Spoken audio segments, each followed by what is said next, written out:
Thank you so much, Marco. And whereas for some the high interest rate environment means a lot of good business, it's also meant a lot of sleepless nights for me this year. But I think we came through it quite stronger and are looking towards a less volatile 2024. So when you ultimately start out, is what I often ask myself when I see companies, I ask why are they doing what they're doing, and I think one of the things that is most underrated about building a company, and something that I want to stretch very much, is our ambition is to build a purpose-driven company.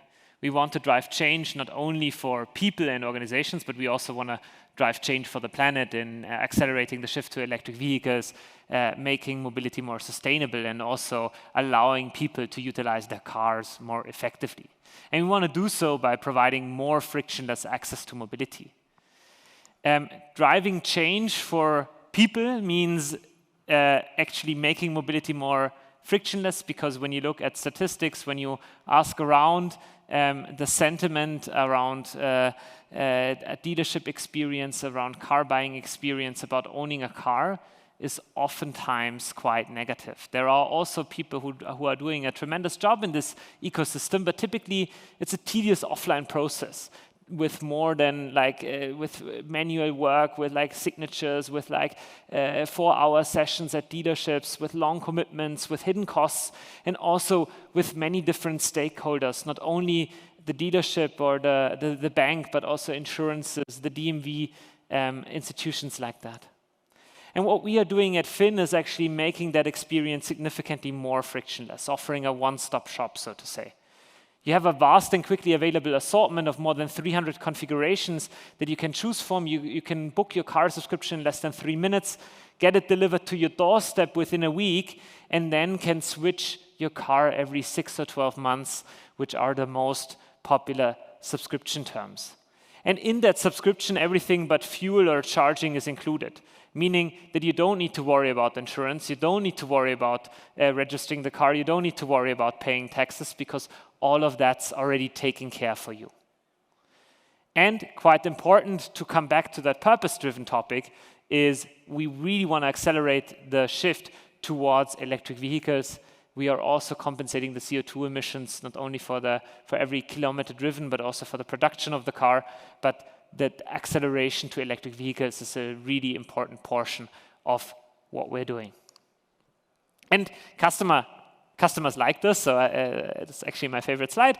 Ultimately, we have worked really, really hard over the past 3 years. We launched 4 years ago in Germany, 2 years ago in the US, and over the past 3 years, we grew more than 40x, from 4 million in subscription revenue to 160 million in subscription revenue by now. And as Marco mentioned, it's one of the really, really cool privileges to also build a European company that is moving over to the US, very similar to Raisin, that is building a global player that is able to grow quite significantly in both markets.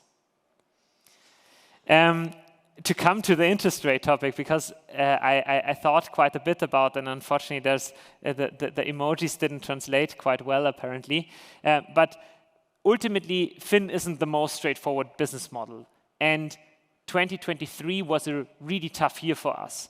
On the one hand side, you have the demand and supply flywheel that is really, really typical for really any platform, right? Where you ultimately can scale operations. With scale operations, you get better prices, you build a better customer proposition, you get more partners, you get more supply, and then you also get more customers. And I think that is super, super straightforward.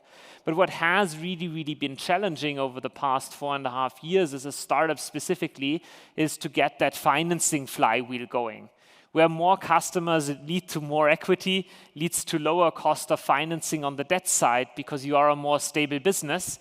With more financing on the debt side, you can create more data and more proof points, and then also lower the cost of operations and scale the business more efficiently again.